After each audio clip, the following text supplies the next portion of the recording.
सीधे बैठेंगे, मंत्र बोलेंगे। इनहेल। वसुदेवसुतं देवं कंसचाणूरमर्दनं देवकी परमानन्दं कृष्णं वन्दे जगद्गुरुम्। ओम शांति शांति शांति। Relax. Gently open your eyes. हरिओम। ओम श्री परमात्मने नमः। अतः 10वां अध्याय। पिछले अध्याय में आपने समझा कि भगवान कृष्ण ने गुप्त राज विद्या का वर्णन किया है, राज विद्या का चित्रण किया है, जो वास्तव में कल्याण करने वाली है। और इस अध्याय में भगवान का जो कथन है, महाबाहु अर्जुन,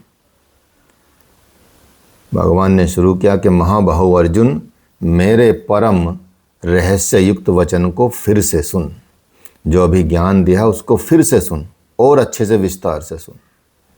यहाँ भगवान ने उसी बात को और ज़्यादा विस्तार से कहने की बात की है। क्योंकि क्यों कहा है, मतलब जो पीछे बता आए हैं, एक बहुत सुंदर विद्या का वर्णन कर चुके हैं भगवान, और कहाँ कहाँ वो विद्यमान रहते हैं वो भी वर्णन कर चुके हैं। तो यहाँ दोबारा से बताना चाह रहे हैं भगवान और विस्तार के साथ। क्यों बताना चाह रहे हैं? जब आप अध्ययन करते हैं तो आप देखेंगे कि बार बार चीज़ें आती हैं, बार बार चीज़ें आती हैं। एक चीज़ जो आपने 6ठी क्लास में पढ़ी उसका विस्तार फिर आपको 7वीं में पढ़ने को मिलेगा, फिर उसका विस्तार आपको 8वीं क्लास में मिलेगा, फिर उसका विस्तार। तो आपको वो चीज़ बिना रटे ही याद हो जाती है। लेकिन भगवान का चिंता कुछ और रहती है। भगवान की चिंता क्या है, या गुरुओं की चिंता और रहती है। गुरुओं की चिंता ये रहती है कि यदि इसमें ये गुण दृढ़ता से स्थापित नहीं हो पाए, ये क्वालिटी दृढ़ता से स्थापित नहीं कर पाए, तो उनका सोचना ये होता, मतलब होता भी है सोचना, क्योंकि वो तो परमात्मा है और गुरु परमात्मा ही होते हैं, क्योंकि साधक को पूर्ति पर्यंत खतरा बना रहता है। अर्थात जब तक पूर्ति नहीं होती किसी लक्ष्य की, तब तक उसको खतरा बना ही रहेगा। जब तक डेस्टिनेशन पर नहीं पहुंचेंगे तब तक चिंता बनी रहती है, खतरा बना रहता है, भटकने का अंदेशा रहता है। जैसे जैसे वो स्वरूप में ढलता जाता है, वैसे वैसे उसके प्रकृति के जो आवरण हैं वो सूक्ष्म होते जाते हैं, खुलते जाते हैं, और नए नए दृश्य उसको दिखते जाते हैं, नई नई चीज़ें उसके सामने आती जाती हैं, नई नई विभूतियाँ उसको सामने आती जाती हैं। उसकी जानकारी महापुरुष भी उनको देते रहते हैं। वो चाहे जाने ना जाने, जानते भी नहीं है तो पहले महापुरुष बता देते हैं। और यदि वे महापुरुष मार्गदर्शन करना बंद कर दें तो साधक क्या होता है, अंतिम लक्ष्य तक प्राप्त नहीं कर पाता, अंतिम लक्ष्य को प्राप्त नहीं कर पाता। साधक का स्वरूप जो है वो उपलब्धि से वंचित रह जाता है। इसलिए गुरु मतलब अंतिम लक्ष्य तक साथ रहते हैं, जब तक आपको, या कह सकते हैं पूर्ति पर्यंत, उसी शब्द का नाम है, अंतिम स्थिति तक रहते हैं। इसलिए भगवान भी जब तक अर्जुन कंप्लीटली सरेंडर होकर ये नहीं बोल दिया कि भगवान जो आप चाहेंगे वही करूँगा, 18वें अध्याय में जाके बोलते हैं, लास्ट में जाके बोलते हैं कि भगवान आपकी बात मैं एकदम समझ गया हूँ और अब मैं आपके सरेंडर हूँ, अब आप जो मुझसे कहेंगे वो मैं करूँगा। पूरे चैप्टर में भगवान ने बार बार उसको कहा कि युद्ध कर, युद्ध कर, युद्ध कर। ठीक है, तो अर्जुन को लास्ट में क्या कहना चाहिए था? अर्जुन को लास्ट में कहना चाहिए कि भगवान अब मैं युद्ध करूंगा। लेकिन अगर भगवान के सामने अर्जुन ये बोलता कि मैं अब युद्ध करूंगा, भगवान आपने युद्ध के लिए बोला, अब मैं युद्ध करूंगा, तो भगवान को समझ आता कि भाई इतना उसको सिखाया, इसके कुछ पल्ले नहीं पड़ा। इसका मतलब कि मैं युद्ध कराने के लिए कोई बोल रहा हूँ, भगवान तो बोल रहे हैं कि भाई तू समर्पित हो जा बस। अब भगवान का हो सकता है विचार बदल जाए कि भाई नहीं अब युद्ध नहीं करना है, और वो युद्ध करने को तैयार हो गया, तो फिर नाराज हो जाता कि अब तो आपने युद्ध करने के लिए बोल रहे घंटों से और मुझे परेशान कर रहे, युद्ध कर। अब लास्ट में आके बोल रहे जब मैंने तैयार हो गया युद्ध के लिए तब बोल रहे अब युद्ध मत करो। तो दोष दर्शन हो जाता गुरु में, दोष दर्शन हो जाता भगवान में। तो इतनी हमारी बुद्धि विकसित होनी चाहिए, इसलिए भगवान बार बार बताते हैं। तब उसने अर्जुन ने बोला कि भाई मगर प्रभु अब जो आप कहोगे वही करूँगा, मुझे कोई मतलब नहीं। आप मना कर दोगे तो मैं मन नहीं करूँगा, और आप हाँ करोगे तो मैं युद्ध करूँगा, कोई दिक्कत नहीं है, ठीक है। मैं तो कंप्लीट आपके सरेंडर हूँ। तो भगवान समझेगा कि अब इसको समझ आ गया, अब इसको ज़्यादा लेक्चर देने की आवश्यकता नहीं है, ठीक है। जबकि पूरे सब जगह पे भगवान बोले युद्ध कर युद्ध कर युद्ध कर, और यदि युद्ध के लिए तैयार हो जाता तो फिर वो भगवान मना करते कि भाई युद्ध नहीं करना, तेरे बस की नहीं है, क्योंकि तू अभी सीखा ही नहीं है बात। तो इसलिए पूर्ति पर्यंत तक भगवान जब साथ रहे, या महापुरुष जब साथ रहते हैं, गुरु जब पूर्ति पर्यंत तक साथ रहते हैं, तो आपका मार्ग सफल हो जाता है, आपका लक्ष्य सफलता तक पहुँच जाता है, आपको उसकी प्राप्ति हो जाती है जिस लक्ष्य के लिए आप चले हैं। क्योंकि यदि गुरु मार्गदर्शन करना बंद कर देते हैं तो साधक का जो स्वरूप है उसकी उपलब्धि से, वो जो उपलब्धि होनी चाहिए उससे वंचित रह जाता है। जब तक वो स्वरूप से दूर है, उस स्थिति से दूर है, तब तक ये सिद्ध है कि प्रकृति का कोई ना कोई आवरण बचा रहता है, कोई ना कोई ऐसी चीज़ बची रहेगी जो आपको विचलित कर सकती है। फिसलने लड़खड़ाने की संभावना बनी रहती है लास्ट तक। इसलिए कोई कितना भी बड़े लेवल पे पहुंच जाए, लड़खड़ाना और फिसलना कंटिन्यू बना रहता है। लेकिन ये कब होता है? जब गुरु से थोड़ी दूरी बना लेते हैं, जब गुरु से दूरी बना के अपना दिमाग चलाने लगते हैं साधना में, तब ये समस्या आने लगती है। क्योंकि बीच में उसको इतना आभास होने लगता कि ये तो मैं बहुत बड़ा लेवल पे पहुंच गया हूँ, अब मुझे गुरु की क्या आवश्यकता। लेकिन गुरु को पता है ना कि प्रकृति का छोटा सा आवरण भी बचा रहा तो आपको फिसलने और लड़खड़ाने की संभावना बनी रहेगी। अर्जुन यहाँ पर शरणागत शिष्य है। उसने पहले ही कह दिया था, शिष्यस्ते हम साधि माम त्वाम प्रपन्नम।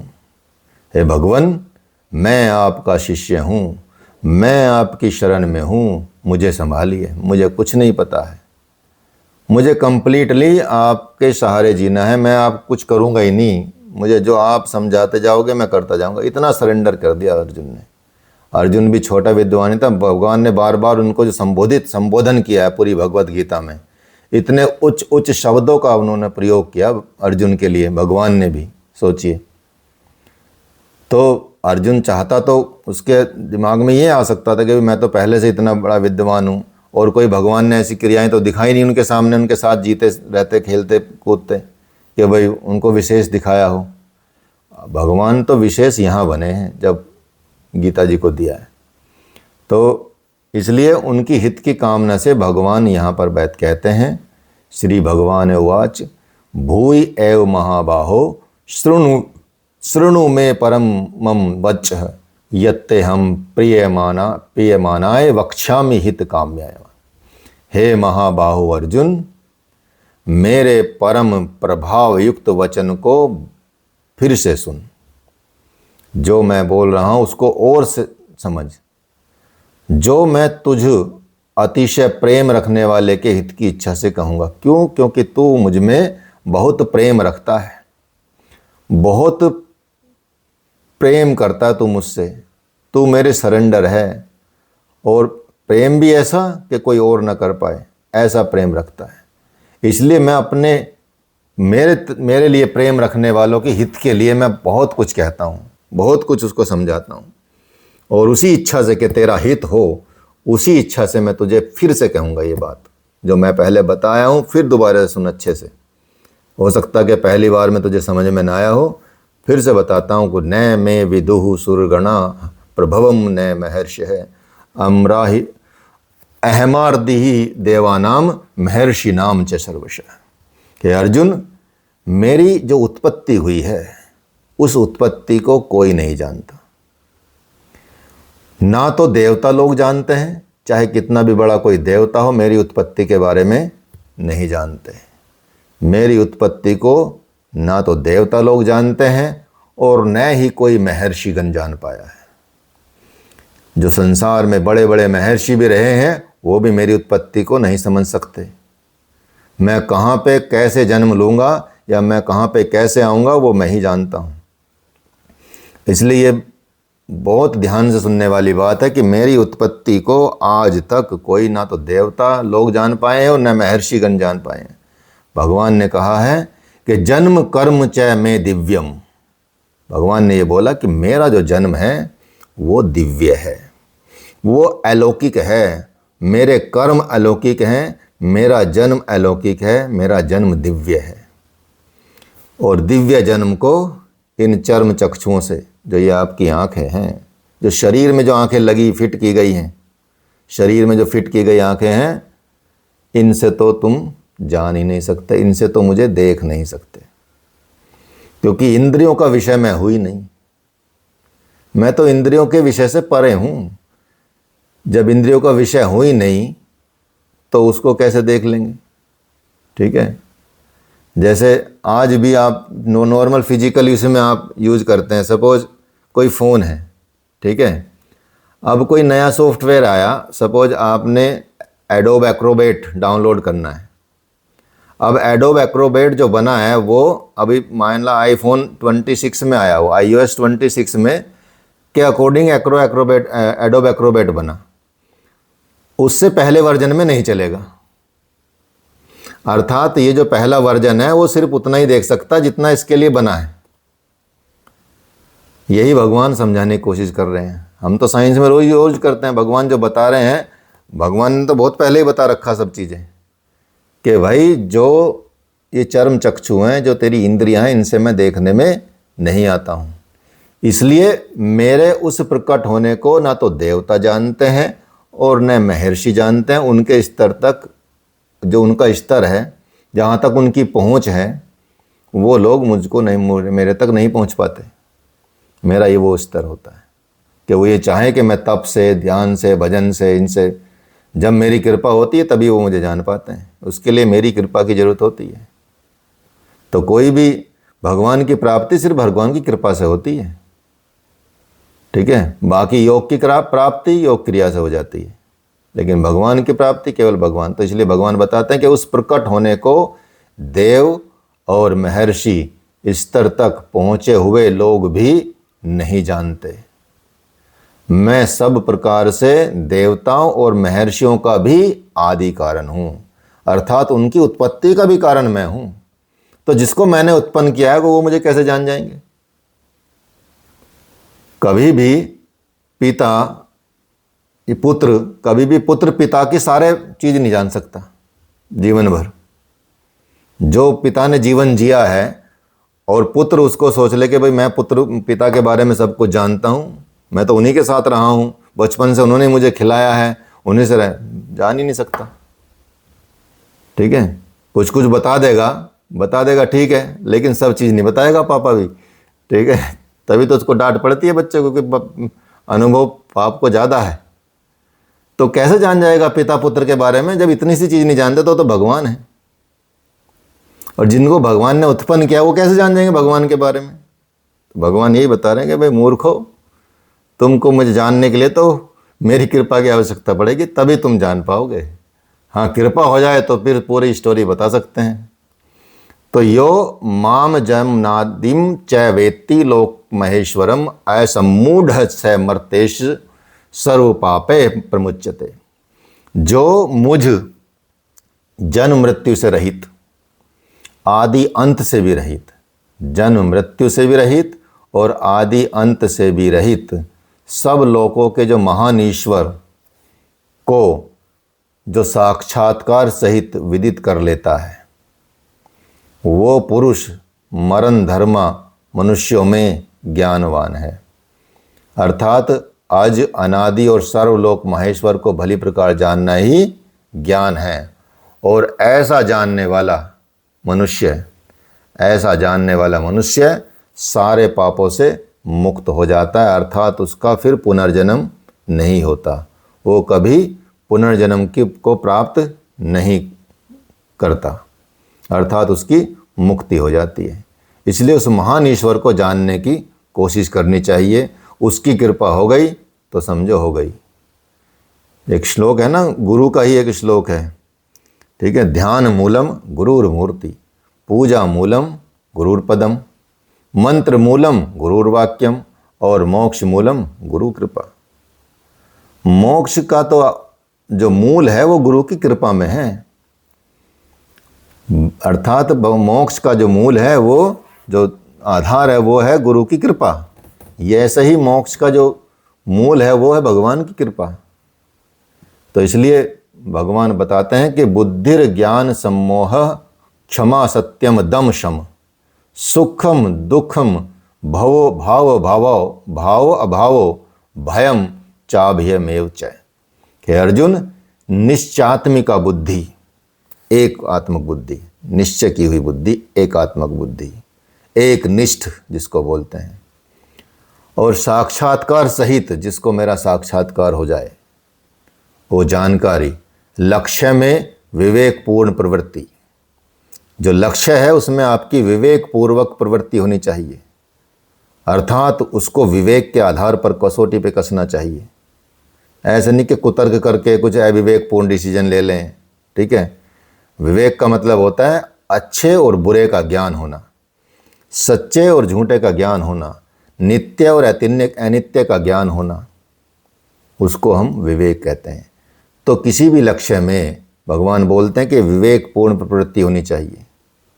क्षमा, शाश्वत सत्य, इंद्रियों का दमन, मन का शमन, इंद्रियों का दमन, मन का शमन, और अंतःकरण की प्रसन्नता, और चिंतन पथ के कष्ट, जो चिंतन पथ पे कष्ट मिलते हैं, परमात्मा की जागृति, स्वरूप की प्राप्ति काल में सर्वस्व का विलय, जब स्वरूप की प्राप्ति होगी तो आपका सर्वस्व का विलय हो जाएगा, और इष्ट के प्रति अनुशासनात्मक भय और प्रकृति से निर्भयता, और साथ ही अहिंसा, अर्थात अपने आत्मा को अधोगति में न पहुंचाने का आचरण, अहिंसा है, अपनी आत्मा को अधोगति में ना पहुंचाने का आचरण। समता, जिसमें कोई विषमता न हो, संतोष हो उसके अंदर, तप हो, मन सहित इंद्रियों को लक्ष्य के अनुरूप तपा लें, दान अर्थात सर्वस्व का समर्पण कर ले, और भगवत पथ में मान अपमान का सहन करके इन प्राणियों के उपयुक्त भाव मुझसे ही होते हैं, और ये सभी भाव दैवी चिंतन पद्धति के लक्षण हैं। अगर इनका अभाव है आपके जीवन में, इनका अभाव है तो वो आसुरी संपद है, ठीक है। इन दो श्लोकों में ही आप समझेंगे, अहिंसा समता तुष्टि स्तपो दानम यशो यश भवंती भावा भूताना मत एवं प्रतिविधा। देखिए कितनी सारी चीज़ें भगवान ने यहाँ बता दी हैं दो श्लोक में ही। एक श्लोक पे आप पूरी किताब लिख सकते हैं, positive thinking, how to be positive, ठीक है, ऐसे लिख दीजिए एक श्लोक पे, फिर दूसरे पे लिखिए पहला पार्ट, फिर दूसरा पार्ट, दो इतने बड़े बड़े वॉल्यूम आ जाएंगे आपकी किताब के। सोचिए तो कितना रहस्य छिपा है, एक एक शब्द में रहस्य छिपा है, ठीक है। किताब का नाम ही लिख दो दैवी संपद,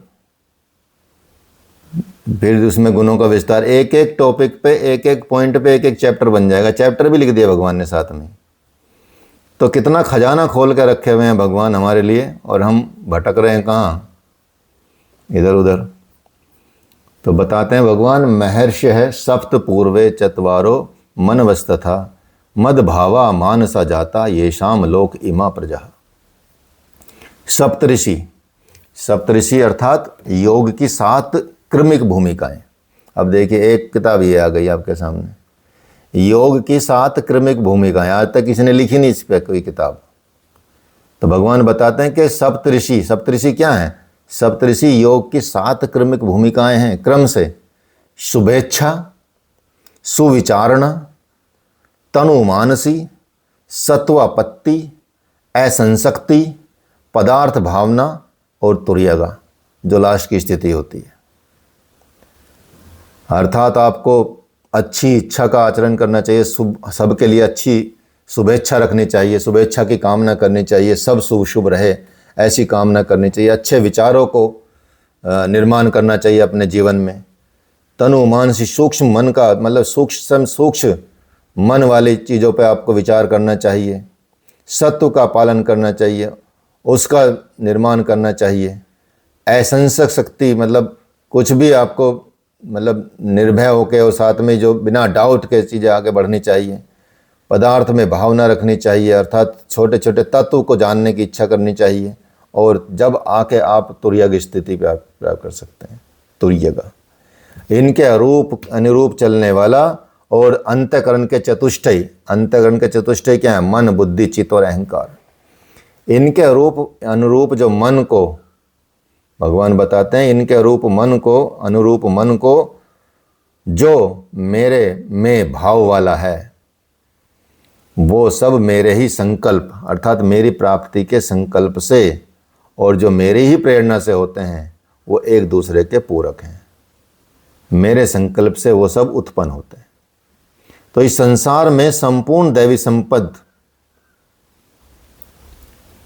अर्थात संपूर्ण दैवी संपद, भगवान की दैवी संपद इन्हीं की प्रजा है, क्योंकि सप्त भूमिकाओं के संचार में दैवी संपद ही है, अन्य नहीं है। इसलिए भगवान यहाँ विस्तार करते जा रहे हैं चीज़ों का। अभी तो बताएंगे, क्योंकि अभी अर्जुन पूछेंगे उनसे आगे आने वाले समय। एताम विभूतिम योगम, इस चैप्टर का नाम ही विभूति योग है। जब ये आया ना श्लोक, एताम विभूति योगम च मम यो वेत्ति तत्वतः सो विकम्पेन योगेन युज्यते नात्र संशय अहम सर्वस्य प्रभवो मत्त सर्वम प्रवर्तते इति मत्वा भजन्ते माम बुधा भाव समन्वितः।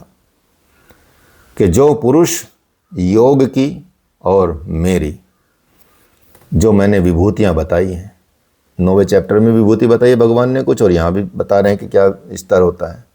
यदि कोई मेरी विभूतियों के साक्षात्कार के मुझे जानता है कि मेरी कौन कौन सी विभूतियाँ हैं, उनको मुझे उस तरह से जानता है, वो स्थिर ध्यान योग द्वारा मुझ में एकाकी भाव में स्थित होता है। मुझ में ध्यान योग का पालन करें। और ध्यान योग कौन सा अध्याय बताया भगवान ने? 6ठे अध्याय में, आत्म संयम योग नाम से जो है वो। तो भगवान ने बताया कि वो स्थिर ध्यान योग द्वारा मुझ में एकाकी भाव में स्थित होता है, इसमें भी कुछ संशय नहीं है। जिस तरह से वायु रहित स्थान में दीपक की जो दीपक होता है, दीपक की लो सीधी जाती है, उसमें कोई कंपन नहीं होता। जैसे दीपक की लो में एकदम निर्वात में रखी हुई कोई चीज़, दीपक की लो है, कोई हवा नहीं है आसपास, कोई हिलना डुलना नहीं है, और उसका सीधी चलती है ऊपर की तरफ, कोई कंपन नहीं होता। तो योगी के जीते हुए चित्त की यही परिभाषा है। जो योगी होता है और अपने मन को जीत लेता है, अपने चित्त को जीत लेते हैं, उनका मन क्या होता है? अविकम्पेन। अविकम्पेन मतलब कभी भी उनके मन में कोई कंपन नहीं होता। और भगवान बताते हैं कि मैं इस संपूर्ण जगत की उत्पत्ति का कारण हूँ, मुझसे ही ये जगत, सारी जगत जितना भी है वो सब चलता है, चेष्टा करता है। इस तरह से मानकर श्रद्धा और भक्ति से परिपूर्ण होकर अर्थात श्रद्धा भक्ति से युक्त होकर जो विवेकी जन, भगवान ने बार बार विवेकी जन पे, विवेक पे बहुत ध्यान दिया है, जो विवेकी जन मेरा निरंतर भजन करते हैं, अर्थात कहने का मतलब ये है कि योगी द्वारा मेरे अनुरूप जो मैंने नियम बताए हैं, मेरे अनुरूप जो प्रवृत्ति होती है, उसे मैं ही क्या करता हूँ, वो मेरा ही प्रसाद है। इसलिए मेरे अनुरूप बताए गए रास्ते पर ही श्रद्धा और भक्ति से युक्त विवेकी जन मुझे प्राप्त करते हैं और वे निरंतर मेरा भजन करते करते हैं। और किस तरह से करते हैं? मच्चिता मदगत प्राणा बोधयंत परस्परम कथयंतश्च माम नित्यम तुष्यंती च रमंती च। अन्य किसी को स्थान न देकर मुझ में ही निरंतर चित्त को लगाने वाले और मुझ में ही प्राणों को लगाने वाले हमेशा हमेशा मेरी प्रक्रियाओं का बोध करते हैं, मेरा गुणगान करते ही हुए ही संतुष्ट हो जाते हैं और निरंतर मुझ में ही रमन करते हैं। इसलिए निरंतर मेरे ध्यान में लगे हुए प्रेम पूर्वक भजन वाले उन भक्तों को मैं क्या देता हूँ? बुद्धि योग देता हूँ। बुद्धि योग मतलब योग में प्रवेश करने वाली बुद्धि देता हूँ, योग में प्रवेश करने वाली दृष्टि देता हूँ, योग में प्रवेश करने वाली योग्यता देता हूँ, जिससे वो मुझे प्राप्त होते हैं। तो योग की जागृति भी क्या है? ईश्वर की ही देन है। अगर आप योग में आ रहे हैं तो भगवान बता रहे कि योग की जागृति होना किसी के अंदर वो ईश्वर की ही देन है। अर्थात वो सिखाना चाहते हैं कुछ आपको, वो जीवन का एक रास्ता आपको दिखाना चाहते हैं। इसलिए भगवान बता रहे हैं कि ये योग की बुद्धि ही मैं देता हूँ। अर्थात योग की जागृति जो है वो ईश्वर की देन है। वह अव्यक्त पुरुष महापुरुष योग में प्रवेश वाली बुद्धि या ईश्वर की प्रवेश वाली बुद्धि किस तरह से देता है, तो उसके बारे में भगवान बताते हैं। तेषा मेवानुकंपार्थ मह ज्ञान जनम तम नासम्यात्म भावस्थो ज्ञान दीपेन भावश्रुता।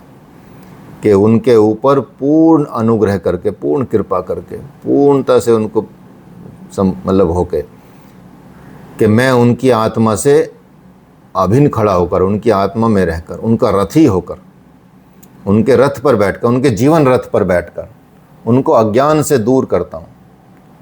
जो अज्ञान से उत्पन्न उनका अंधकार हो गया ना, जिससे उनका अंधकार में जी रहे हैं, तो मैं क्या करता हूँ? कुछ करने की ज़रूरत नहीं, मैं ज्ञान रूपी दीपक जला लेता हूँ। जैसे ज्ञान रूपी दीपक जलेगा तो वो उसके प्रकाश से वो अंधकार नष्ट हो जाता है।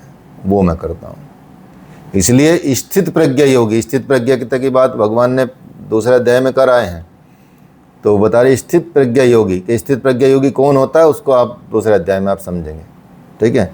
तो स्थित प्रज्ञा योगी जब तक वो परमात्मा आपके आत्मा से जागृत होकर पल पल पर संचालन नहीं करता, रोकथाम नहीं करता, या इस जो प्रकृति है इसके द्वंद्वों से निकालते हुए स्वयं आगे नहीं ले जाता, तब तक स्पेशली कह सकते हैं कि तब तक वास्तविक या यथार्थ भजन आरंभ नहीं होता। इसलिए हमको इन चीज़ों से निकलना है, हमको जागृति करनी है। ठीक है। और जो दुष्विचार हैं, जो मन की जो वृत्तियाँ हैं, उनकी रोकथाम करनी है, द्वंद्वों से निकलना है, तप में चलना है, ब्रह्मचर्य अहिंसा यम नियम का पालन करना है। जब तक हम ऐसा नहीं करेंगे तो आपका जो यथार्थ भजन है, भजन तो शुरू हो जाएगा, लेकिन यथार्थ भजन की शुरुआत तभी होगी। तो वैसे तो भगवान सब तरह से बोलते हैं, लेकिन प्रारंभ में भगवान जो अपना स्वरूप बताते हैं वो महापुरुष के द्वारा ही, महापुरुष जैसा ही बोलते हैं। ठीक है, कि नॉर्मल समझाते हैं। नहीं तो भगवान की बात जल्दी से समझ आने वाली नहीं है किसी को। ठीक है। इसलिए यहाँ इतनी सारी चीज़ें भगवान बताते हैं और स्पष्ट कर देते हैं कि कैसे आप परमात्मा की प्राप्ति कर सकते हैं और कहाँ कहाँ मुझे समझ सकते हैं, देख सकते हैं। तो ये सारे अनुभव अर्जुन पीछे अध्यायों में अपने कर आए हैं और बताते हैं, जब लास्ट में बताते हैं कि जो परमात्मा में सुरत लगती है, जब परमात्मा में समत्व की प्राप्ति होती है और उसको उठते बैठते चलते फिरते चारों तरफ उसकी अनुभूति होने लगती है, ऐसा योगी को त्रिकाल योगी कहते हैं, त्रिकाल यज्ञ कहते हैं। ऐसा योगी त्रिकाल यज्ञ होता है। वो अनुभव तीनों कालों से परे कर लेता है। अव्यक्त स्थिति वाले महापुरुष आत्मा से जागृत हो जाते हैं और आत्मा से जागृत होकर अज्ञान जनित अंधकार को ज्ञान दीपक से नष्ट कर देते हैं। अब जब इतना बताते हैं तो अर्जुन के दिमाग में प्रश्न आते हैं कि भाई इतना सारी चीज़ें बता रहे भगवान, अब इतनी शरणागति दिखाते हैं इस श्लोक के साथ। आप देखेंगे अर्जुन का कि भगवान अर्जुन उवाच परम ब्रह्म परम धाम पवित्रम परम भवान पुरुषम शाश्वतम दिव्यम आदिदेवम अजम विभुम आहुस्त्वाम मृष्य सर्वे देवऋषि नारदस्ततः असितो देवलो व्यासः स्वम चैव ब्रवीषि में। हे भगवान, अर्जुन बोलते हैं कि हे भगवान, आप परम ब्रह्म हैं, आप ही परमात्मा हैं, आप ही परम धाम हैं और आप ही परम पवित्र हैं, क्योंकि आपको सभी ऋषिगण, सनातन परंपरा के सब ऋषिगण, दिव्य पुरुष, देवताओं के देवों का भी आदि देव, अजन्मा और आपको सर्वव्यापी कहते हैं। आपको सब जितने भी लोग हैं, आपको सब देवों के भी आदि देव कहते हैं, दिव्य पुरुष कहते हैं, सनातन कहते हैं, अजन्मा कहते हैं, सर्वव्यापी कहते हैं।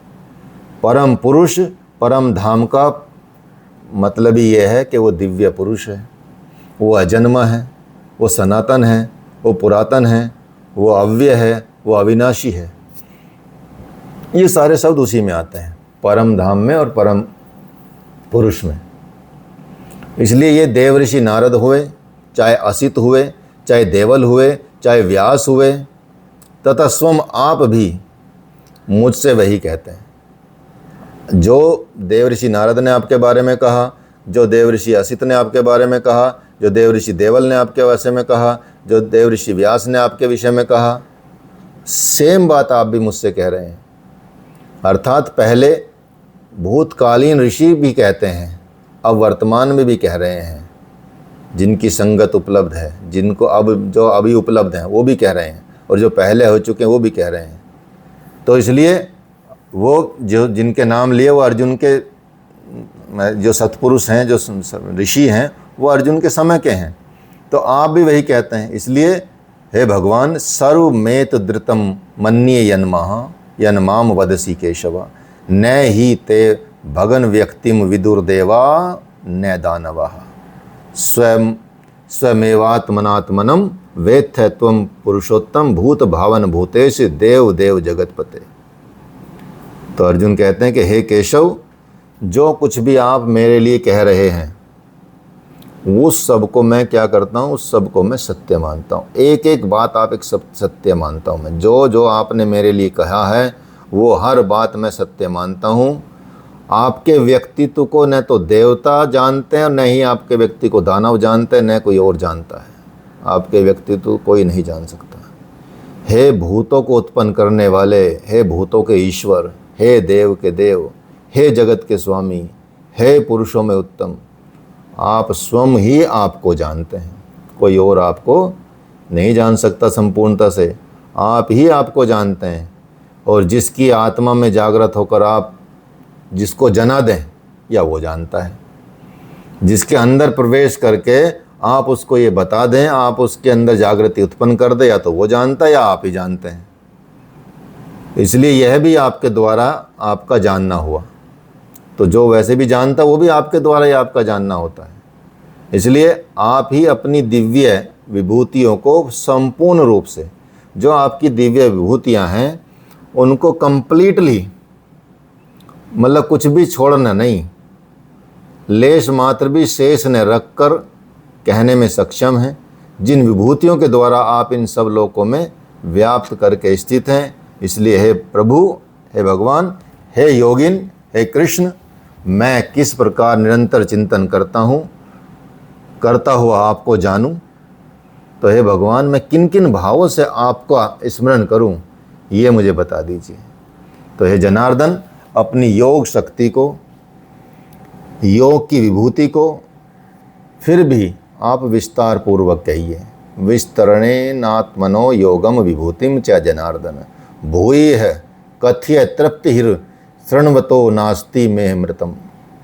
कि हे जनार्दन, अपनी योग शक्ति को और योग की विभूति को फिर भी विस्तार पूर्वक मुझसे कहिए, संक्षेप में तो इसी अध्याय के आरंभ में आपने बता दिया है, मतलब शुरुआत में बता दिया है कि क्या क्या है। थोड़ी थोड़ी बात तो आपने बता ही दी है, ठीक है। लेकिन क्योंकि अमृत तत्व को दिलाने वाले इन वचनों को सुनने से मेरी तृप्ति नहीं हो रही, मुझे तो और चाहिए। रामचरित जे सुनत अगाही, रस विशेष जाना तिन नाही। जब तक प्रवेश नहीं मिल जाता तब तक उस अमृत तत्व को जानने की प्यास पिपासा बनी रहती है। प्रवेश से पूर्व रास्ते में ये सोचकर कोई बैठ गया कि मैं बहुत जान लिया, तो उसने जाना नहीं है, उसने कुछ नहीं जाना। ये प्रूफ है कि उनका मार्ग अवरुद्ध होना चाहता है, जो ऐसे सोच लेते हैं कि भाई हाँ मैंने बहुत जान लिया। इसलिए भगवान ने पहले बता दिया भाई पूर्ति पर्यंत तक ईष्ट के साधन, ईष्ट के निर्देशन को पकड़ते रहना चाहिए, उस आचरण में ढालना चाहिए अपने आप को। तो अर्जुन ने ये जिज्ञासा उत्पन्न की कि भगवान आपने बहुत सारी चीज़ें तो बता दी हैं मुझे, और मैं थोड़े थोड़े रूप में बहुत सारी चीज़ें जान गया हूँ और बहुत गहराई में जान गया हूँ, लेकिन थोड़ा मुझे और विस्तार से बताओ कि आप हैं क्या। तो भगवान बताते हैं कि भगवान श्री भगवान वाच, ये विभूति योग है, विभूति योग चैप्टर का नाम है, बहुत बढ़िया चैप्टर है। इस अध्याय का तो रोज़ ही पाठ करना चाहिए, इसका और 11वें का, ठीक है। रोज़ ही सारे अध्याय के पाठ करने के बाद भी मान ले कोई एक रोज़ एक पाठ कर रहा है तो बाद में इसको भी एक बार कर लें, ठीक है। इसको तो जब घर से निकले तब भी पाठ कर लें, भगवान की विभूतियों को जान लें, ठीक है। घर में प्रवेश कर लें, घर में आके बैठ जाएं चाय पीने से पहले, तब भी इसका पाठ कर लें, 5 मिनट में हो जाता है, ठीक है, छोटी सी किताब में। तो ये बहुत ही महत्वपूर्ण है, इसका फल मिलता है बहुत बढ़िया, इसका भी और अगले अध्याय का भी। अगले अध्याय को पूरा भी ना करेंगे तो कुछ श्लोक हैं बताएंगे जब आएगा, उसका पाठ कर लें, ठीक है। तो धारण करें। तो भगवान बताते हैं कि हंत ते कथयिष्यामि दिव्याह्यात्म विभूति है प्रधानन्त्यः कुरु श्रेष्ठ नास्त्यंतो विस्तरस्य में।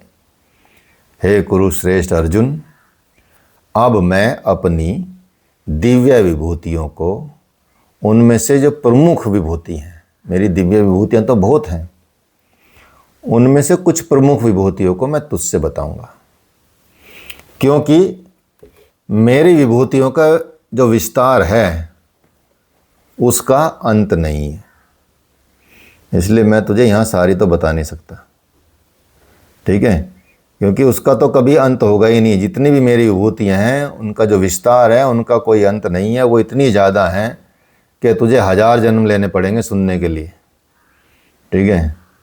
और यदि उनको 1000 जन्म, जैसे भगवान की प्रार्थना की जाती है ना कि भाई भगवान की प्रार्थना हम 1000 मुख से 1000 काल अनंत काल तक भी करते रहें तब भी भगवान की प्रार्थना पूरी नहीं होती, ऐसी भगवान की विभूतियाँ भी पूरी नहीं हो सकती। लेकिन भगवान कहते हैं कि फिर भी मैं कुछ कुछ जो प्रमुख विभूतियाँ हैं उनको तुझसे मैं बताता हूँ। अहमात्मा गुडाकेश सर्वभूताश्य स्थितः अहमादिश्च मध्यम च भूतानामंत एव च। हे अर्जुन, मैं सब भूतों के हृदय में सबका आत्मा हूँ। साथ भगवान बता रहे हैं कि जितने भी भूत प्राणी दिख रहे हैं सबके हृदय में स्थित हूँ, सबकी आत्मा मैं ही हूँ, सब में मैं ही विराजमान हूँ। उनका, उन भूतों की आदि का भी, मतलब जहाँ से वो शुरुआत हुए हैं वो भी, उन भूतों का आदि भी मैं हूँ, उन भूतों का मध्य भी मैं हूँ और उन भूतों का अंत भी मैं हूँ।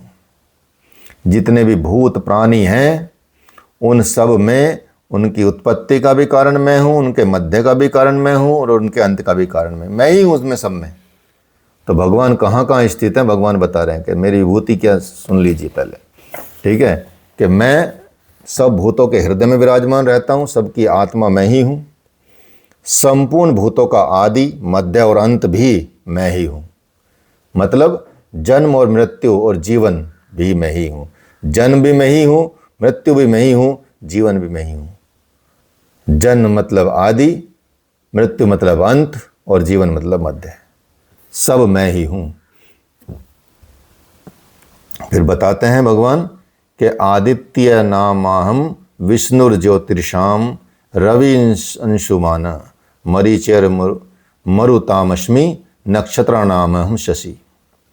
भगवान बताते हैं कि सुनो, मैं अदिति के 12 पुत्रों में विष्णु हूँ और ज्योतियों में प्रकाशमान सूर्य भी मैं हूँ। अदिति के 12 पुत्रों में विष्णु मैं ही हूँ और ज्योतियों में जो प्रकाशमान सूर्य है वो भी मैं ही हूँ। वायु के भेदों में मैं मरीचि नामक वायु और नक्षत्रों में मैं चंद्रमा हूँ। तो मैं कहाँ कहाँ हूँ ये आप समझ लो। वेदानाम साम वेदोऽस्मि देवानाम अस्मि वासवः इंद्रियानाम मनश्चास्मि भूतानास्मि चेतना। भगवान बताते हैं कि वेदों में मैं साम वेद हूँ, अर्थात समत्व दिलाने वाला गायन हूँ जो समत्व की प्राप्ति दिलाता है। देवों में मैं अधिपति, उनका अधिपति, देवताओं का अधिपति इंद्र मैं ही हूँ और इंद्रियों में मन मैं हूँ। इंद्रियों का स्वामी राजा जो मन है वो भी मैं ही हूँ, क्योंकि मन के निग्रह से ही मैं जाना जाता हूँ। और प्राणियों में जो चेतना है, जो कॉन्शियसनेस है प्राणियों के अंदर, वो भी मैं ही हूँ। तो भगवान की विभूति इतनी मतलब दिव्य है कि जहाँ जहाँ भी आप देखेंगे, जहाँ जहाँ भी कुछ भी घटित हो रहा है या कुछ भी प्राप्त हो रहा है, जो स्थिति है, उन सब में भगवान किस किस रूप में बैठे हैं, किस किस विभूति में बैठे हैं। रुद्रानाम शंकराश्चास्मि वित्तेशो यक्ष रक्षसाम वसुनाम पावकश्चास्मि मेरु शिखरनिमहम्। भगवान बताते हैं कि 11 रुद्रों में मैं शंकर हूँ। शंक अरह शय शंकरः, अर्थात शंकाओं से उपराम अवस्था में मैं हूँ। जो शंकाओं से भी ऊपर की अवस्था है, जो उबर गए हैं, उस अवस्था का नाम मैं हूँ शंकर। यक्ष और राक्षसों में मैं धन का स्वामी कुबेर हूँ। यक्ष और राक्षसों में जो धन का स्वामी है कुबेर, वो मैं हूँ। 8 वसुओं में अग्नि और शिखर वालों में सुमेर पर्वत, शुभ का मेल मैं हूँ। वही सर्वोपरि सुख शिखर है। और इसलिए यह सब योग साधना के प्रतीक शब्द हैं जितने भी आ रहे हैं, ये सब उसमें मिलते हैं आपको। इनको आप रूपक के हिसाब से समझ लीजिए और फिजिकल भी समझ लीजिए। पुरोधसाम च मुख्याम माँ विद्धि पार्थ बृहस्पति सेनानी माँ महम स्कंदम सरसास्मसी सागर है। भगवान बताते हैं कि पुर की रक्षा करने वाले पुरोहितों में बृहस्पति तू मुझे ही जान। जो पुर की रक्षा करने वाले पुरोहित हैं उनमें बृहस्पति सर्वोपरि जो होता है ऊपर, वो मुझे जान, जिससे दैवी संपद का संचार होता है। हे पार्थ, सेनापतियों में मैं स्वामी कार्तिकेय हूँ। कर्म का त्याग करना ही कार्तिक है, जिसके चराचर संहार से आप इस प्रलय और इष्ट की प्राप्ति होती है। और जलाशयों में समुद्र मैं हूँ। महर्षि नाम भृगुरहम गिरामश्य में क्षरम यज्ञानाम जप यज्ञोस्मि स्थरवरानाम हिमालय। भगवान बताते हैं कि महर्षियों में मैं भृगु हूँ, वाणी में मैं एक अक्षर ओंकार हूँ, और जो उस ब्रह्म का परिचायक है वो सब प्रकार के यज्ञों में मैं जप यज्ञ हूँ। यज्ञ क्या होता है? परम में प्रवेश दिलाने वाले होते हैं। आराधना की विशेष विधि है, उसका सारांश है।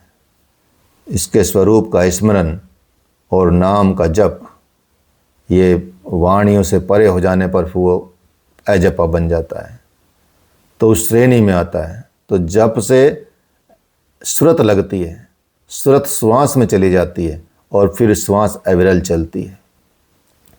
तो इस तरह से भगवान बता रहे हैं कि इन सब में मैं ही हूँ। उस ब्रह्म को पकड़ो। अश्वत्थ सर्व वृक्षा नाम देव ऋषि नाम च नारद गंधर्वा नाम चित्ररथ सिद्धा नाम कपिल मुनि। के सब वृक्षों में अश्वत्थ मैं हूँ। अश्व कल तक की जिसके रहने की गारंटी नहीं दी जा सकती, ऐसे ऊर्ध मूल मद शाखम अश्वत्थम। ऊपर परमात्मा जिसका मूल है वो मैं हूँ, प्रकृति जिसकी शाखाएं हैं, ऐसा ही एक संसार वृक्ष है जिसको पीपल की संज्ञा दी गई है, अर्थात वृक्षों में पीपल मैं हूँ। इसलिए जहाँ पीपल होता है वहाँ समझो भगवान विष्णु खड़े हैं सीधे साक्षात। जिस जगह में पीपल है वो समझो भगवान विष्णु खड़े हैं। तो भगवान बताते हैं कि सब वृक्षों में पीपल मैं हूँ। सामान्य वृक्ष भी मान लें और वैसे ही मान लें, ठीक है। सामान्य वृक्ष की पीपल की पूजा करेंगे तो जो आध्यात्मिक पीपल का वृक्ष है, जो जिसके मूल में ही परमात्मा है और ये संसार सारा वृक्ष है, इसको पीपल के वृक्ष की संज्ञा दी गई है। तो इसलिए इस पर भगवान कहते हैं कि वह मैं हूं। देव ऋषियों में नारद मैं हूं, गंधर्वों में चित्ररथ मैं हूं जो गायन करता है। वो प्रवृत्ति जो गायन करने वाली प्रवृत्ति है, जो चिंतन करने वाली प्रवृत्ति है, वो मैं हूं। नादस्य रंध्रम से नारद है, जो दैवी संपद है इतनी सूक्ष्म है कि स्वर उठने वाली जो छोटी सी ध्वनि है वो पकड़ में आ जाए, ऐसी जागृति वो मैं हूं। अर्थात सिद्धों में मैं कपिल मुनि हूं। कपिल मुनि जिन्होंने सांख्य योग दिया है, अर्थात इस अंतःकरण का जो कपिल है, इसमें अंतःकरण में जब लय लग जाए तो ईश्वर संचार की जो अवस्था होती है वो स्थिति होती है। तो भगवान बताते हैं कि उच्च श्रैव समावासनाम विद्धि मामृतोद्भवम उद्भवम एरावतम गजेंद्रानाम नरानाम च नराधिपम, के घोड़ों में मैं अमृत से उत्पन्न होने वाला उच्च श्रवा नामक घोड़ा हूँ। दुनिया में हर वस्तु नाशवान है, आत्मा ही अजर अमर है, अमृत स्वरूप है। इस अमृत स्वरूप से जिसका संचार होता है वो घोड़ा मैं हूँ। घोड़ा क्या है? गति का प्रतीक है, जिससे गति की उत्पत्ति होती है। गति का प्रतीक माना, हॉर्स पावर में कैलकुलेट किया जाता है ना कुछ भी चीज़ को, हॉर्स पावर, ठीक है। ये मोटर कितनी हॉर्स पावर का है, ये कितनी हॉर्स पावर को उसमें कैलकुलेट किया जाता है। तो वो शक्ति, गति का प्रतीक, कितनी तेज चल सकता है, ठीक है। तो अमृत स्वरूप वो संचार, आत्म तत्व को ग्रहण करने में जब मन गति पकड़ता है उधर की तरफ, वो तीव्र गति से दौड़ता है, घोड़े की तरह दौड़ता है। ऐसी गति भगवान बताते हैं, ऐसी गति मैं हूँ। हाथियों में ऐरावत नामक हाथी हूँ और मनुष्यों में राजा मुझको जान। इसलिए वस्तुतः जिसके पास कोई अभाव नहीं है वही राजा है, महापुरुष ही राजा है। संतों के आगे कौन चीज़ बादशाही, अर्थात संतों की चीज़ें किसी भी चीज़ की बादशाहत नहीं चलती। ऐसा महापुरुष वो बताते हैं भगवान। आयुधा नाम अहम वज्रम धेनु नामास्मि कामधुक प्रजनन शास्मि कंदर्प सर्प नमास्मि वासुकी। भगवान बोलते हैं कि शास्त्रों में मैं वज्र हूँ, गायों में मैं कामधेनु हूँ, ठीक है, जो इच्छा पूर्ति करती है। जैसे इसको यदि हम रूपक में समझें तो ऋषियों में वशिष्ठ के पास जो कामधेनु थी, जिसको गो इंद्रियां कहते थे, इंद्रियों का संयत करना, ईष्ट को वश में कर रखने वाला, उसको पाया जाता था। इंद्रियों को, जिसकी इंद्रियां ईश्वर के अनुरूप स्थिर हो जाती हैं, तो फिर वो अपनी इंद्रियों का कामधेनु बन जाती हैं उसकी इंद्रियां। फिर जो उसको चाहिए वो मिलता है। फिर जो इच्छा करी हऊ मन माही हरि प्रसाद कछु दुर्लभ नाही। जो भी उसके लिए कुछ भी इच्छा, कुछ भी मतलब दुर्लभ नहीं रहता। फिर जिसने अपनी इंद्रियों को इतना साध लिया है वो कामधेनु का काम करती हैं, फिर तुरंत प्रस्तुत कर देती हैं, जो भी चाहिए वो तुरंत प्रस्तुत। जो ने सब कुछ छोड़ दिया, जिसने अपरिग्रह का पालन कर लिया, तो भगवान तभी प्रस्तुत करते हैं ना हीरे मोती जवाहरात उसके सामने, कि नहीं तो भाई अस्ते करेगा, चोरी कर लेगा ये, ठीक है। जब अस्ते की सिद्धि हो जाएगी और अपरिग्रह की सिद्धि हो जाएगी तो सब संपत्ति पास में आ जाएगी। तो यही बता रहे हैं, कामधेनु का मतलब यही है। गाय कामधेनु जो है वो वैसी गाय तो है ही जो उनके पास थी, परशुराम के पिता जमदग्नि के पास भी थी, ठीक है। मतलब उन्हीं की कामधेनु तो निकली थी वहाँ से, समुद्र मंथन से। फिर उनकी संतानों के नाम सुशीला, ठीक है, ये अलग कपिला, ऐसी गाय जो होती हैं। तो कामधेनु, तो यही बताया कि जो इंद्रियों को वश में कर लेता है, उसके अनुरूप ढाल लेता है, ईश्वर के अनुरूप ढाल लेता है, प्रभु के अनुरूप ढाल लेता है, उसकी इंद्रियां कामधेनु बन जाती हैं। फिर जो इच्छा करी हहु मन माही, हरि प्रसाद कछु दुर्लभ नाही। इसलिए उसके लिए कुछ भी दुर्लभ नहीं रहता। प्रजनन करने वालों में, नवीन स्थितियों में प्रकट करने वाला, प्रजनन पैदा करने वाला, चराचर जगत में जो दिन रात पैदा होते हैं, चूहे चींटी दिन रात पैदा होते हैं, ऐसा पैदा करने वाला नहीं, बल्कि सब स्थितियों का जनक, सब प्रवृत्तियों का जनक, सब प्रवृत्तियों का परिवर्तन करने वाला। और भगवान बोलते हैं सर्प में वासुकी मैं हूँ, अनंत चास्मी नागा नाम वरुणोम याद सामहम, पितरानाम अर्याम चास्मी यम संयतमाहम। नागों में मैं अनंत शेष नाग हूँ। और जो भी भगवान कहते हैं कि ईश्वरीय शक्ति मैं हूँ, अनंत पृथ्वी धारण को करने वाली शक्ति मैं हूँ, ठीक है। और जो जलचरों में अधिपति वरुण है वो मैं हूँ, पितरों में अर्यमा मैं हूँ, अहिंसा में सत्य, अहिंसा, अस्त्य, ब्रह्मचर्य, अपरिग्रह 5 यम, और इनके पालन में आने वाले विकारों को काटना अर्ह। विकारों के शमन से हम पितृ और भूत संस्कार जो तृप्त होते हैं उनको निवृत्ति प्रदान करते हैं। ऐसे शासन करने वालों में यमराज भी मैं हूँ, अर्थात यमों का नियामक मैं हूँ।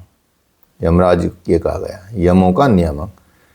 प्रहलादा शास्मी दैत्य नाम काल काल कलियतमहम, मृगा नाम च मृगेन्द्रियम वैन तेष्यस्य पक्षी नाम। मैं दैत्यों में प्रहलाद, पर आह्लाद, पर के लिए आह्लाद, प्रेम ही आह्लाद है। आसुरी संपत्ति में जब रहते हैं, आसुरी संपत्ति में रहते हुए ईश्वर के लिए जब आकर्षण, विलक्षता आरंभ होती है, जब ऐसे कई लोग देखने को मिलेंगे, कई ऐसे ऋषि मुनि रहे हैं जो पहले कुछ और थे, बाद में कुछ और हैं, आसुरी संपत्ति से आ गए ये दैवी संपत्ति में, जिससे उनको परम प्रभु का दिग्दर्शन होता है। ऐसा प्रेम उल्लास भगवान बोलते हैं वो मैं हूँ। और गिनती करने वालों में समय मैं हूँ। जागत में सुमिरन करे, सोवत में लव लाए, अनवरत चिंतन में मैं समय हूँ। और पशुओं में मृगराज, योगी रूपी जंगल में गमन करने वाला। पक्षियों में मैं गरुड़ हूँ, ज्ञान ही गरुड़ है। और जब ईश्वरीय अनुभूति आने लगती है तब ये देखेंगे, तब यही मन अपने आराध्य की सवारी बन जाता है। फिर जिधर जाना चाहे उधर जा सकता है, कंट्रोल में आ जाता है। तो यही मन संशय से युक्त तब क्या करता है, सर्प को डसता है, डसता रहता है, योनियों में फेंकता है। तो गरुड़ विष्णु की सवारी है जो सत्ता में विश्व में अनुरूप में संचारित है। ज्ञान संयुक्त जब मन हो जाता है उसमें अपने को धारण करता है और उसका वाहक बन जाता है। वही भगवान बताएंगे, वही मन, वही मैं हूँ। तो भगवान कृष्ण कहते हैं कि ईष्ट को धारण करने वाला मन मैं हूँ। इस तरह से भगवान ये अपनी विभूतियों का वर्णन कर रहे हैं, ठीक है। तो थोड़ा और बता देते हैं, 1-2 चीज़ें। ये सारी विभूतियाँ बता रहे हैं भगवान, अपनी अपनी अपनी जितनी विभूति, मतलब जहाँ जहाँ भगवान हैं, सोचिए वहाँ कहाँ छिपे हैं, सामने तो आ रहे हैं। अब सोच सकते हैं आप, भगवान कहीं छिपे नहीं हैं, आपके आसपास ही रहते हैं, आप में ही रहते हैं, बसे ही रहते हैं। और हम ढूंढते हैं बाहर हैं, हम जाते इधर उधर हैं, चक्कर काटते हैं, अपने अंतर मन में उतरते नहीं हैं। तो कैसे मिलेंगे? तो वही बता रहे हैं कि भगवान पवन है, पवतामस्मि राम, शस्त्र भृतामहम, झषा नाम मकर चास्मि, स्त्रोत्र मास्मी जानवही जानवही। पवित्र करने वालों में मैं वायु हूँ और शस्त्रधारियों में राम मैं हूँ। रमनते योगी न यस्मिन से राम, योगी जिसमें रमन करते हैं अनुभव में, वो भगवान है। ईश्वर इस रूप में जो निर्देश देता है, योगी उसमें रमन करता है। उस जागृति का नाम राम है, वो भगवान है। भगवान कहते हैं कि वो जागृति मैं ही हूँ, वो अवेयरनेस मैं हूँ। अगर मनुष्य के अंदर अवेयरनेस आ गई तो समझो मैं हूँ। मछलियों में मगर और नदियों में गंगा। जाह्नवी का मतलब गंगा, तो यहाँ जाह्नवी आया। जो हमारे सेंटर का नाम है जाह्नवी, गंगा जी का नाम है, ठीक है, वो यहाँ आया। या आपके कॉलेज का नाम है जाह्नवी आयुर्वेद एंड योग कॉलेज संस्थान। तो सर्वानाम मिदिरंतश्च मध्यम चैवाहम अर्जुनम अध्यात्म विद्या विद्यानाम वाद प्रवदात्महम। के हे अर्जुन, सृष्टियों का आदि भी मैं हूँ, अंत भी मैं हूँ, मध्य भी मैं हूँ, और विद्याओं में अध्यात्म विद्या मैं हूँ। जो विद्या आपको, जो आत्मा का आधिपत्य दिला दे, जो परमात्मा से मिला दे, ऐसी विद्या को अध्यात्म विद्या कहते हैं। भगवान बोलते हैं कि वो विद्या मैं हूँ। संसार में ज़्यादातर प्राणी माया के आधिपत्य में रहते हैं, राग द्वेष काल कर्म स्वभाव इनसे प्रेरित रहते हैं, गुणों से। जब इनके आधिपत्य से निकलकर आप आत्मा के आधिपत्य में प्रवेश करने जाते हैं तो उसकी जो विद्या है, जो आपको वो ज्ञान प्राप्त होता है, भगवान बोलते हैं कि वो विद्या मैं हूँ। अध्यात्म विद्या कहते हैं उसको। परस्पर होने वाले जो विवाद हैं ब्रह्मचर्चा में जो निर्णायक हैं, ऐसी वार्ता मैं हूँ। जो वाद विवाद चलता है या शास्त्रार्थ चलता है, और जो शास्त्रार्थ में निर्णायक क्या होती है, चर्चा, ब्रह्म की चर्चा हो, ऐसी वार्ता मैं हूँ, ऐसा वार्तालाप मैं हूँ। शेष निर्णय तो अनिर्णित ही होते हैं, किसी का कोई रिजल्ट नहीं निकलता। इसलिए अक्षरा नाम करवास्मि द्वंद्व समास कस्य अहमेवाक्षय कालो धाता हम विश्वतोमुख। मैं अक्षरों में आकार अकार ओंकार भी मैं हूँ। समासों में द्वंद्व समास में हूँ। साधना की उन्नत की अवस्था में जब मन सिमटते सिमटते केवल एक साधक और ईष्ट में आमने सामने रह जाते हैं, केवल कोई से संकल्प नहीं रह जाता, स्वामी सेवक में संघर्ष जो है, किंतु द्वंद्व की स्थिति कैसी होती है, वो भगवान को देने वाली होती है। यदि गुरु और शिष्य में कुछ वार्तालाप होगा, कुछ बहस भी होगी, तो किसको दिलाएगी, भगवान को दिलाएगी। वो द्वंद्व है। अक्षय काल मैं हूँ।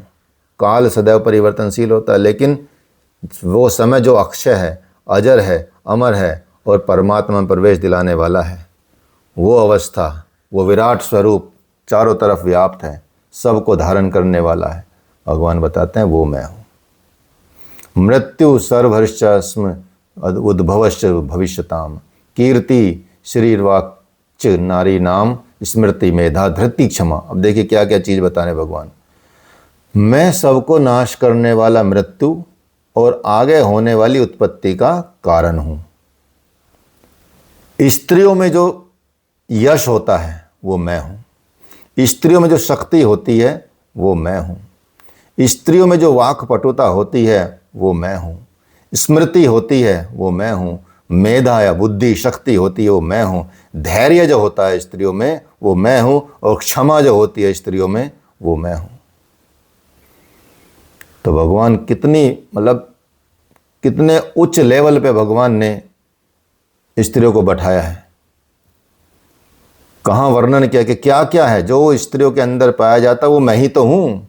उनकी यश, उनकी शक्ति, उनकी वाक्पटुता, उनकी स्मृति, उनकी मेधा, उनकी बुद्धि, उनका धैर्य, उनकी क्षमा, सब मैं हूँ।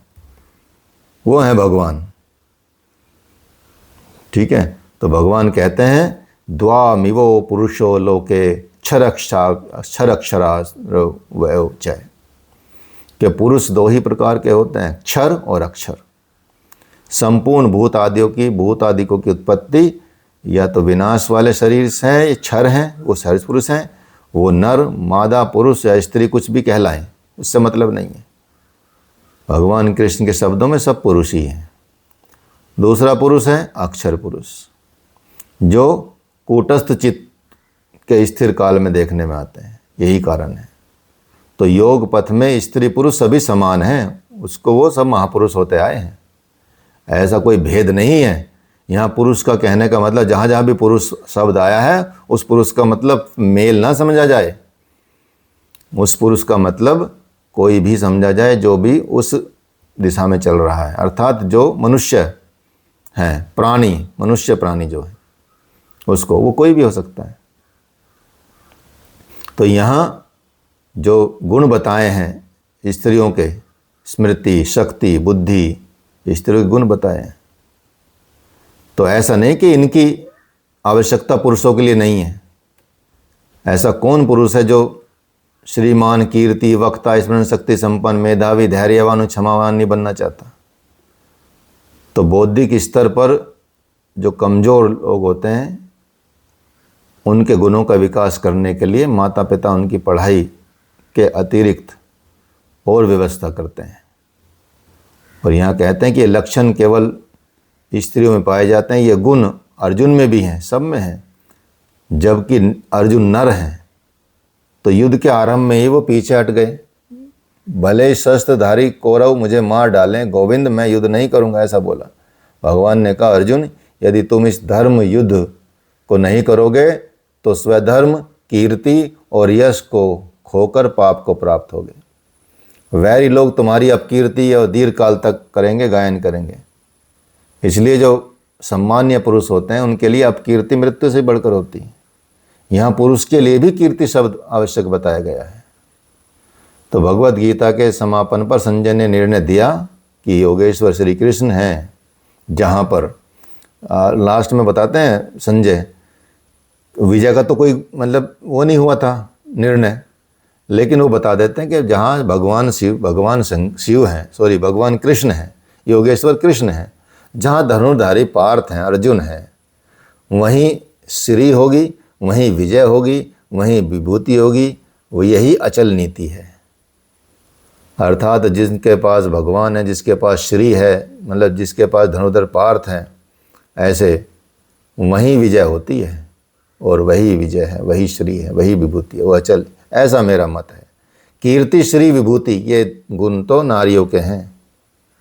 तो अर्जुन के साथ कैसे बताते हैं, सर्वस्य चाहम हृदय सन्निविष्टो मत स्मृति ज्ञान पोहम न चय। अर्जुन मैं सबके हृदय में समाविष्ट होकर सदा निवास करता हूँ। बुद्धि, स्मृति, ज्ञान, वास्तविक जानकारी और विकारों से अलग रहने की क्षमता मेरी देन है। इसलिए इसमें केवल शरीर मात्र की बात नहीं की गई है, ये सब में पाई जाती है। यहाँ भगवान ने बताया है कि ये सब में विद्यमान है। इस सब में जो गुण हैं ये मैं हूँ। इन गुणों के द्वारा मानव लोक में समृद्धि पाता है, परम श्रेय की प्राप्ति करता है और अच्छे पथ पर अग्रसर होता है। इन गुणों को धारण करना स्त्रीलिंग और पुल्लिंग सबके लिए उपयोगी है। तो यहाँ ये ना समझा जाए कि ये इन्हीं के अंदर है तो ये पुरुषों के अंदर नहीं। पुरुषों को भी इनकी आवश्यकता है स्त्रियों में, क्योंकि ये मतलब कह सकते हैं कि उनके गुणों में आती हैं, रहती हैं पहले से ही। पुरुषों में अलग चीज़ें रहती हैं। तो यहाँ आपका ये आज इतना ही काफ़ी करते हैं। बाकी इसमें शायद श्लोक हैं, श्लोक तो इसमें आपके 40 कितने हैं, हाँ 42 श्लोक हैं। 35 हो गए हैं, 34 हो गए हैं। तो ये और कल फिर वो चलने लगेगा आपका चैप्टर। ठीक है, यहाँ किसी का प्रश्न हो तो कोई पूछ सकता है।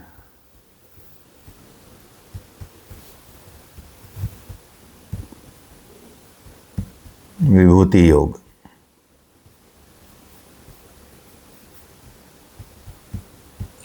थोड़ा अलग प्रश्न है। हाँ अलग बताओ, कोई बात नहीं। पहले प्रमिला जी पूछ लीजिए आप। सर पूछिए, पीछे आपने बाद में